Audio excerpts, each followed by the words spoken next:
bienvenidos a los coloquios de iSanidad. Mi nombre es Juan Pablo Ramírez y soy director de iSanidad. Vamos a analizar cuál es el perfil profesional más adecuado para dirigir una organización sanitaria en función tanto de su formación como de su experiencia laboral. Pero ya partimos de una base, la necesidad de profesionalizar la gestión sanitaria. Para hablar de este tema contamos con tres perfiles sanitarios diferentes. Por un lado tenemos a Begoña Sanz, directora general de Cuidados y Calidad del Servicio de Salud de Castilla-La Mancha, con la doctora Paloma Casado, directora gerente del Hospital Universitario del Sureste, y con Jesús Sanz, presidente de la Asociación Nacional de Directivos de Enfermería y director de las clínicas universitarias de la Universidad Europea. Voy a lanzar ya la primera pregunta. ¿Cuál sería la formación o la experiencia que capacitaría a una persona, a un profesional para estar al frente de una consejería, de una dirección general, de una gerencia de un hospital? Si te parece, Begoña, podemos empezar por ti. De acuerdo. Bueno, pues en primer lugar, buenas tardes y muchas gracias a iSanidad por la invitación y por darme la posibilidad de estar en este coloquio. Yo creo, en mi opinión, aparte de la cualificación profesional y los conocimientos, yo creo que los directivos en salud tienen que tener una serie de competencias, de habilidades y de actitudes, ¿no? Que yo creo que se resumen en que sean líderes fuertes para dirigir los equipos de los que dirigen y de los que forman parte.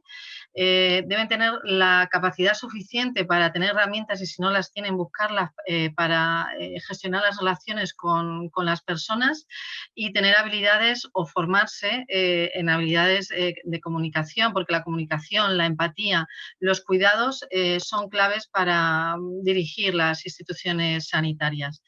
Creo que además tienen que ser muy críticos, tienen que tener una gran capacidad, una actitud crítica y algo de lo que no se suele hablar, pero que yo creo que es muy importante, que es que tienen que ser dirigentes que tengan en cuenta la responsabilidad social, ¿no? Que dirijan basándose en el impacto que la actividad que genera la institución o la organización sanitaria, el impacto que genera en los clientes, en los clientes internos, en los clientes externos, en los ciudadanos, en los profesionales, en el medio ambiente, en la sociedad en general. Con una gran orientación, yo creo que eso es muy importante, una gran orientación a los pacientes y a sus necesidades, pero también con una clara orientación a la consecución de resultados y con un gran compromiso con la institución. Y esto yo creo que ya lo estamos escuchando mucho, pero creo que es imprescindible. Tienen que tener un sentimiento de pertenencia a la institución o a la organización importante, sentirse parte de la institución. Y, por supuesto, compromiso con la información, con la transparencia, con la equidad, con la ética profesional. En fin, todo este conjunto de competencias que podríamos hablar mucho más largo y mucho más seguido, pero todo este conjunto de competencias yo creo que es necesario para que los dirigentes en salud tengan mucho más fácil la transformación y la adaptación de las organizaciones sanitarias y de las instituciones sanitarias a los diferentes escenarios a los que nos enfrentamos para atender de la mejor manera posible las necesidades de salud de nuestros ciudadanos. En Castilla-La Mancha, por poner los ejemplos, nosotros tenemos dirigentes de salud que tienen distinta cualificación profesional. Tenemos médicos, tenemos enfermeras, tenemos farmacéuticos, tenemos economistas y yo creo que lo que les une a todos ellos es que son grandes líderes porque tienen todo este conjunto de competencias y no todas, la mayoría de ellas, ¿no? Yo creo que eso es lo fundamental. Resumiendo, yo creo que, por supuesto, cualificación y conocimientos y experiencia, pero unido a competencias, habilidades y actitudes. Paloma, te veo tomando notas, te paso el turno. Sí, claro, porque es que estaba apuntando absolutamente ideas que no quería que se me olvidaran y es que van en sintonía total, ¿no? con lo que se está exponiendo desde el principio de este debate, ¿no? Yo creo que, Juan Pablo, has dicho tres cargos absolutamente distintos, ¿no? Porque has hablado de para ser consejero, para ser director general o para ser directivo sanitario de hospital o de atención primaria.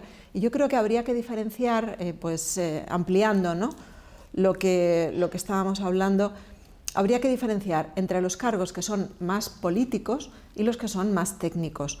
Obviamente, desde luego que la capacitación profesional tiene que ser lo primero, ¿no? Es decir, el adquirir una serie de conocimientos que te los da no solamente tu formación en la profesión que sea, sino también la experiencia, te da una serie de conocimientos y unas capacitaciones que, unidas a las, a esas cualidades o habilidades que puedes tener, pues te da la competencia para ejercer ese puesto.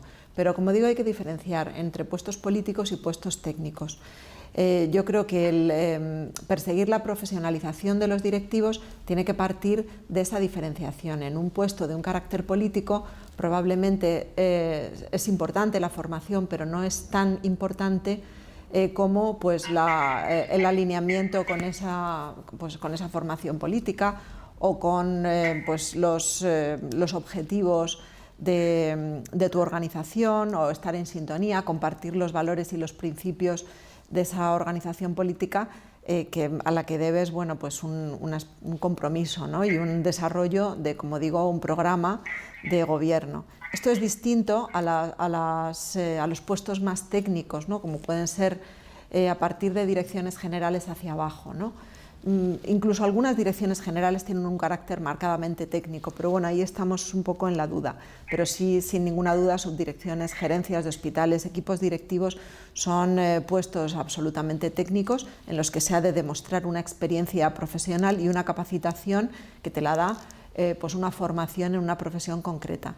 No estoy diciendo que para ser un gerente de un hospital haya que ser médico, ¿no? Sino una capacitación profesional que te dé pues, la formación necesaria para dirigir equipos, ¿no? Y conocer además lo que estás dirigiendo, ¿no? Conocer el negocio del que estás hablando, esto en cualquier profesión, ¿no? No puedes ser directivo de un hospital sin haber pisado jamás un hospital, bajo mi punto de vista, ¿no? Hay que conocer cómo funciona la sanidad, cómo funcionan las organizaciones sanitarias, porque eso, además de capacitarte de una forma más directa, lo que va a dar es confianza a tu equipo y va a facilitar mucho más el liderazgo, ¿no? Que son competencias profesionales que, si bien hay que trabajar a lo largo del tiempo, no vienen dadas pues, por una formación concreta, ¿no?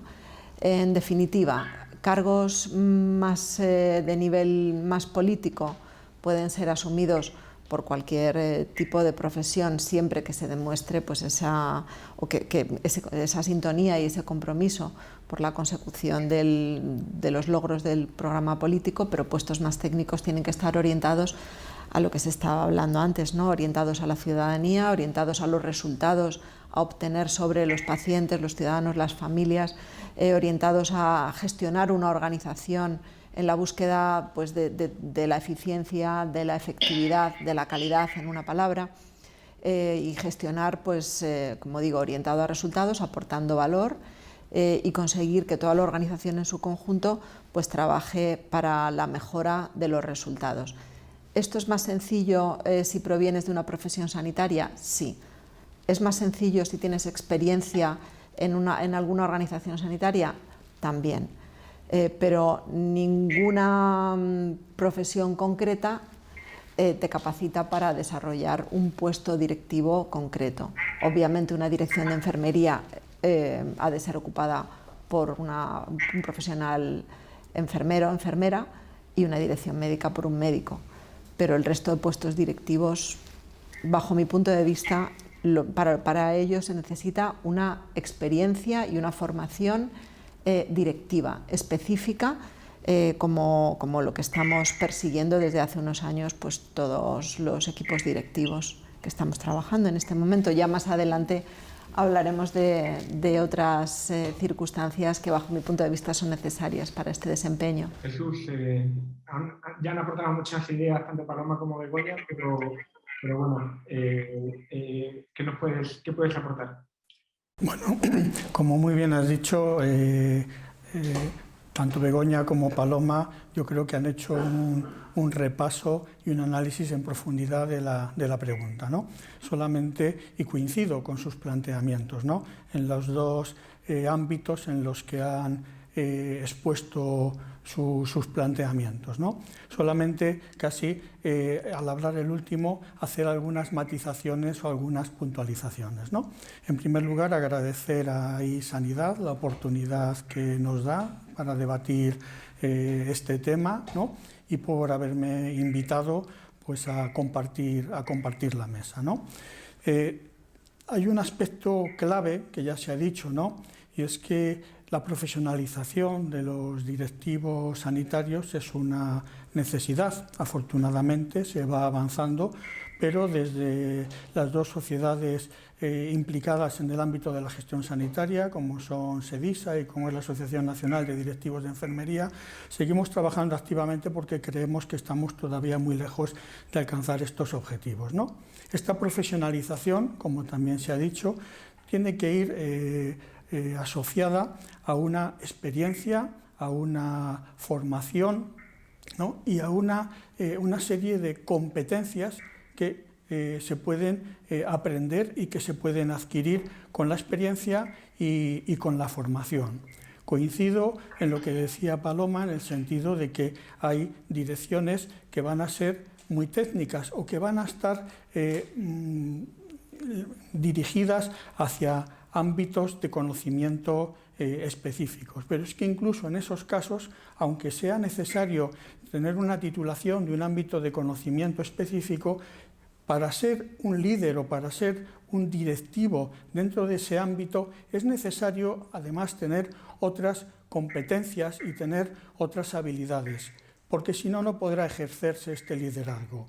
Todos conocemos en los distintos ámbitos profesionales que son muy buenos en su ámbito específico, ¿no?, de competencia profesional. Y en cuanto dan un paso a la hora de liderar un equipo, de tomar decisiones estratégicas, pues ahí ya no son tan buenos, ¿no?, porque precisamente el tener una buena competencia profesional no te garantiza que vayas a ser un buen directivo o un buen líder.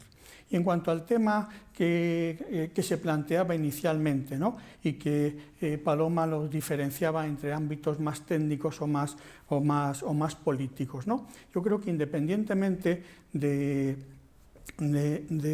que puedas estar en sintonía o de que haya un nombramiento político en un determinado momento, ¿no?, siempre hay unas características que debe tener, que son las competencias de un directivo, que son comunes en cualquier ámbito, no solamente en el de la sanidad. Para ser un buen líder, para ser un buen directivo en la industria o en la sanidad, tú tienes que saber motivar, tienes que saber relacionarte, tienes que saber comunicar, tienes que saber analizar los problemas, tomar decisiones. Y luego es verdad que en el ámbito de la sanidad, además, tienes que tener un profundo conocimiento del sistema sanitario y de la institución en la que estás ejerciendo tus labores. Y lamentablemente podemos ver cómo en la formación de grado de nuestras titulaciones en la universidad, la formación en gestión, la formación en un conocimiento profundo del sistema sanitario muchas veces brilla por su ausencia. Más bien son escasas las universidades que forman a sus alumnos de grado en estas competencias. Y por experiencia, ¿no?, como profesor, también tengo que decir que estos temas al alumno de grado no son los que más le interesan. El alumno de grado está más focalizado en adquirir las habilidades inherentes a esa profesión para la que se está preparando, ¿no?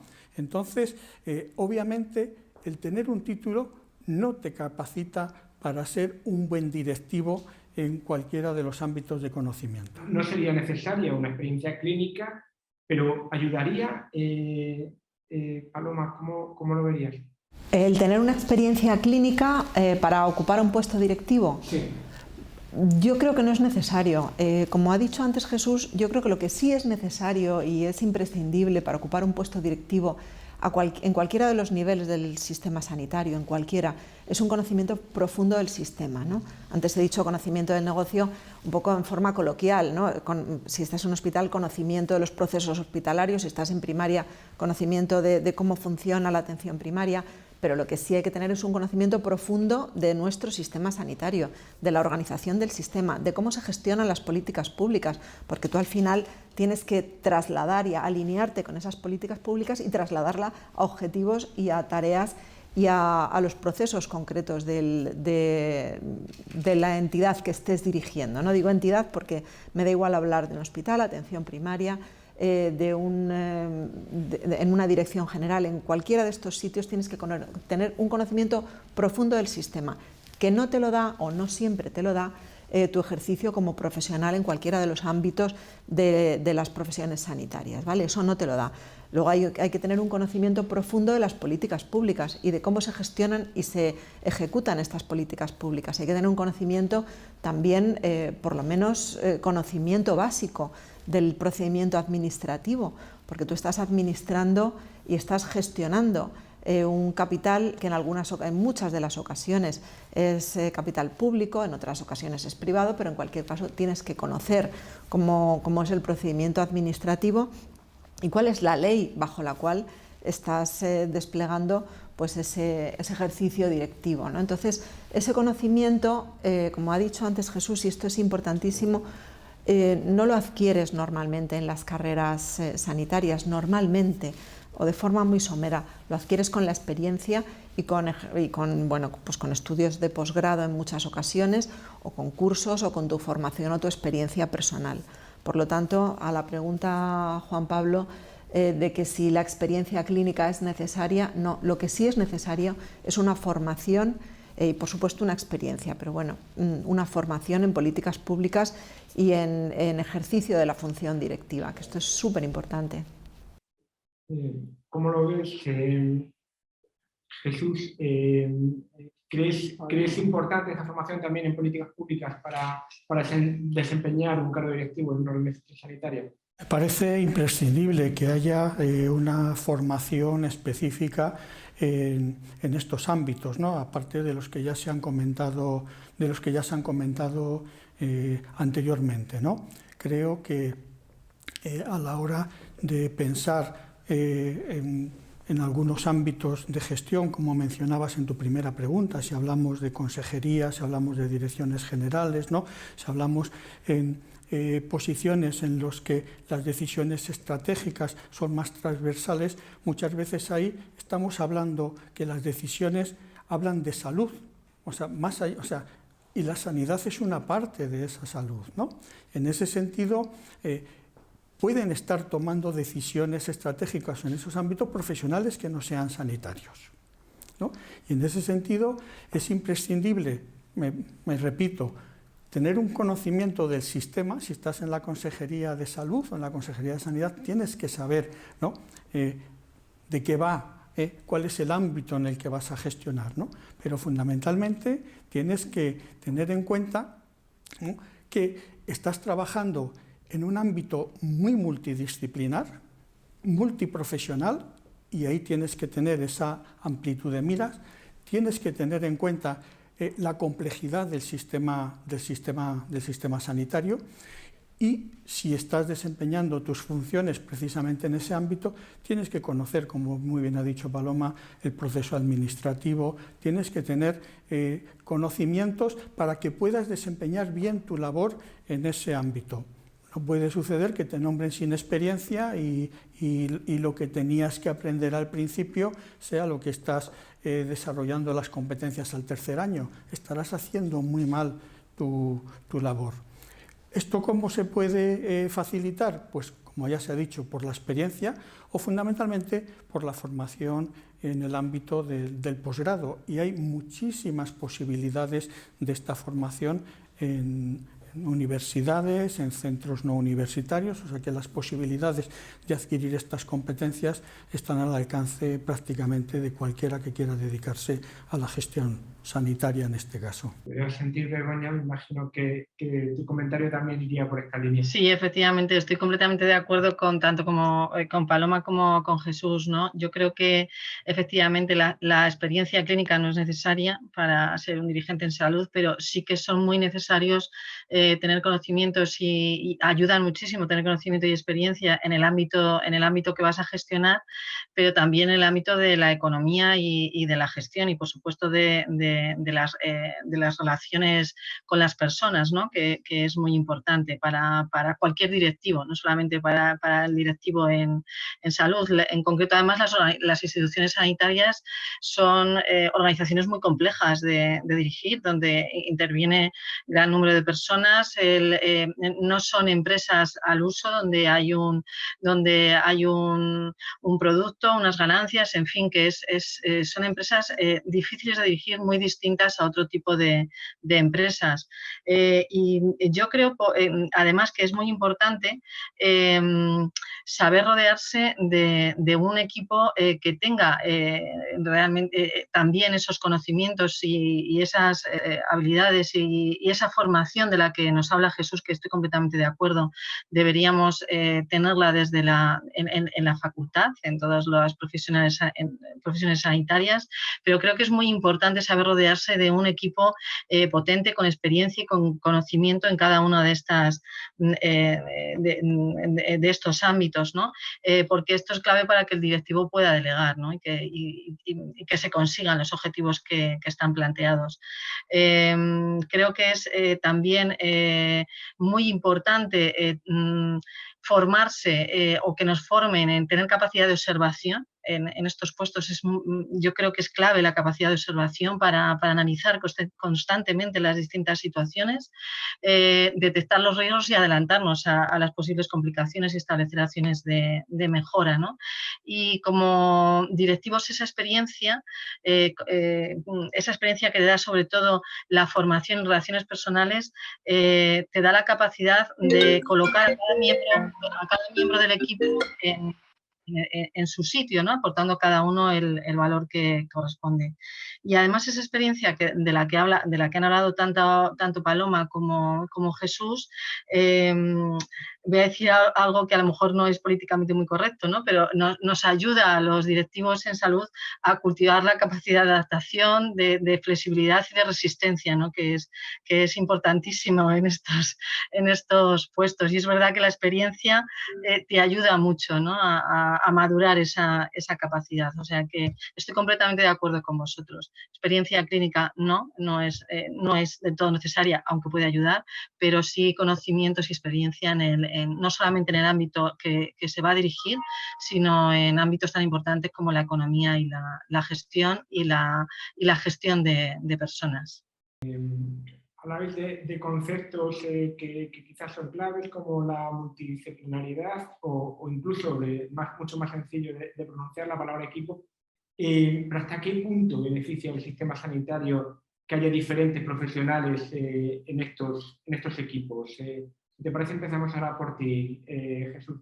Bueno, ya hemos hablado de la complejidad del sistema sanitario, hemos hablado que las decisiones que se toman en el sistema sanitario van vinculadas a procesos asistenciales, van vinculadas a planificación estratégica de instalaciones sanitarias, van vinculadas a toma de decisiones sobre muchas profesiones. Si analizamos un hospital, ¿cuál es el conjunto de profesiones que trabajan en un hospital? A veces solo pensamos en los médicos y las enfermeras, ¿no? Tal vez se nos ocurra pensar en farmacéuticos, ¿no? Pero hay biólogos, ingenieros, abogados, licenciados en distintas especialidades, hay cocinas, lavandería, en algunos están externalizados, hay servicios de mantenimiento, ¿no? En fin, limpieza, ¿no? Aunque los servicios estén externalizados, la capacidad de los directivos tiene que estar preparada para gestionar estos ámbitos y para tomar este tipo de decisiones. Esto no se puede hacer sin un equipo, y no se puede hacer sin un equipo multidisciplinar. Esto es absolutamente, quien piense que puede hacerlo él solo, esto es imposible. Esto que el ejemplo del hospital sirve cuando lo pensamos a nivel macro de una consejería, ¿no? Pues desde los ámbitos de compras, ¿no? Desde los ámbitos de organización, ¿no? Los ámbitos asistenciales. Es absolutamente imprescindible contar con personas que tengan una multidisciplinariedad. Ahora estamos hablando del Big Data, del Machine Learning, ¿no? Está claro que necesitamos incluso nuevos perfiles, o sea, ingenieros, biotecnólogos, ¿no? O sea, que esto o se hace en un equipo multidisciplinar y además liderar todo esto, volvemos al principio, para liderar todo esto hacen falta una serie de habilidades directivas, de habilidades sociales y de competencias que no se aprenden en un grado. Begoña, ¿cómo lo ves tú? Nos podemos contar también un poquito, porque sí es verdad que estaba haciendo también mención Jesús a los nuevos perfiles profesionales que tienen que entrar. ¿Cómo vamos a conseguir? Cuesta mucho trabajo compaginar a los perfiles tradicionales. ¿Cómo vamos a conseguir también a los nuevos perfiles?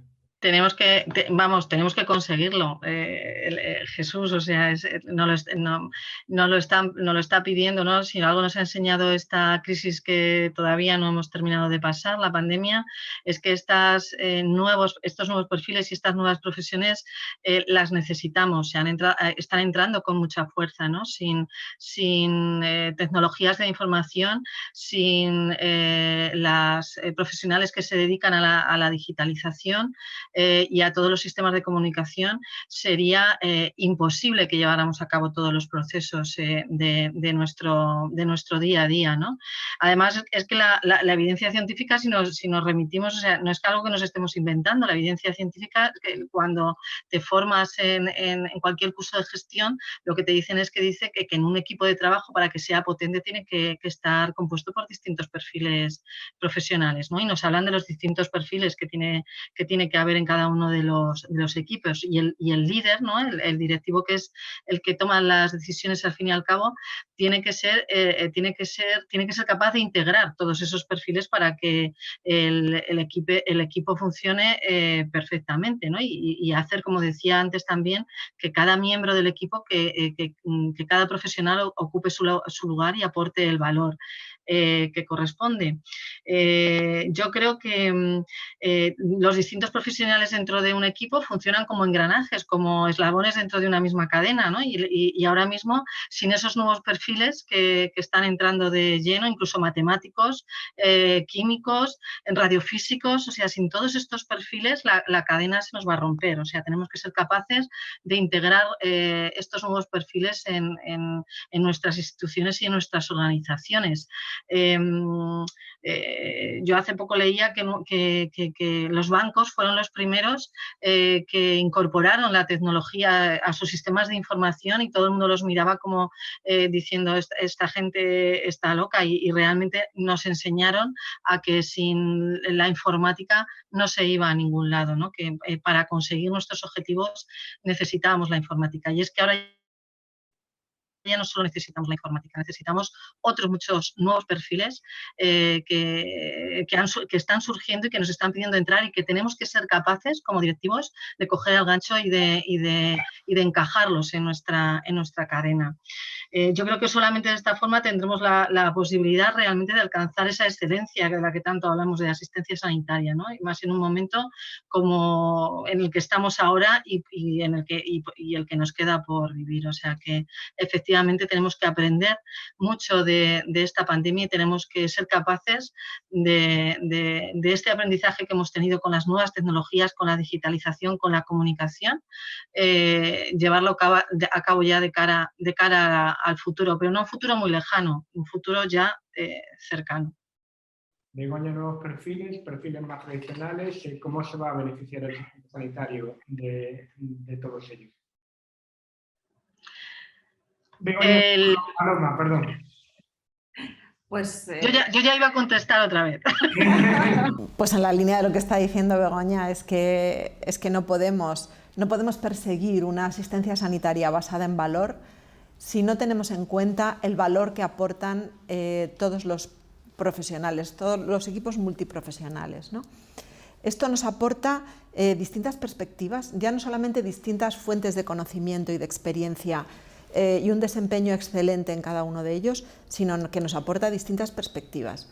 Estamos acostumbrados a manejar pues lo que llamamos valor o orientar nuestros resultados bajo nuestro punto de vista, que obviamente pues, la mayoría somos sanitarios, van orientados a resultados muy relacionados con lo sanitario, ¿no? A veces lo económico, pero no siempre, ¿no? Entonces, el integrar estas distintas perspectivas dentro de los equipos directivos aporta un valor incalculable, porque lo que está haciendo es generar una complementariedad entre los conocimientos de los distintos miembros del equipo, que lo que hace no es sumar, es multiplicar, es decir, tienen un efecto sinérgico y está demostrado que mejoran los resultados si se tienen en cuenta todas estas perspectivas. O sea, es complementariedad y además sinergias, es decir, es un efecto multiplicador. Sobre todo si además estamos abogando, y estoy hablando del sistema sanitario, ¿no?, de una asistencia sanitaria que aporte valor y que sea además humana, ¿no?, en el sentido más literal de la palabra, es decir, una asistencia focalizada en el paciente, en la persona, en la ciudadanía, pero además de una forma integral e integrada. Y esto no se puede hacer sin equipos multiprofesionales, teniendo en cuenta la parte integral, es decir, todos los aspectos de la persona, no solamente los sanitarios, los sociales, los económicos, los laborales, los espirituales. Estas perspectivas que tenemos como personas, como pacientes, porque todos seremos pacientes, indudablemente se mejoran si cuentas con equipos multiprofesionales. Es decir, asistencia integrada, imposible realizarla sin equipos de este tipo, integral y luego integrada, que es la parte más relacionada con la gestión, es decir, que todos estos equipos, todas estas profesiones, estos nuevos perfiles profesionales han de estar integrados en lo que estaba diciendo Begoña, ¿no?, en un gran engranaje, ¿no?, que es lo que conforma, pues es una verdadera cadena de valor, que es nuestra orientación fundamental, aportar valor al ciudadano, no solamente al paciente, sino también a la familia y al ciudadano, en el sentido de que, como ha dicho antes Jesús, perseguimos no solamente curar, cuidar y rehabilitar, que es, son los 3 verbos, ¿no?, de la asistencia sanitaria, sino que además perseguimos conseguir salud y prevenir y promocionar la salud. Por lo tanto, indispensable esta integración en los equipos y además no solamente de los perfiles profesionales y de su desempeño en cada uno de los procesos, sino también de su perspectiva, que es muy interesante si queremos de verdad perseguir la asistencia sanitaria basada en valor. Se nos agota ya el tiempo y hemos llegado al final de nuestro coloquio. Muchísimas gracias a los 3 por estar aquí con nosotros, tanto virtual como presencialmente. Y a nuestros lectores solo decirles que nos sigan en www.sanidad.com. Muchas gracias. Muchas gracias.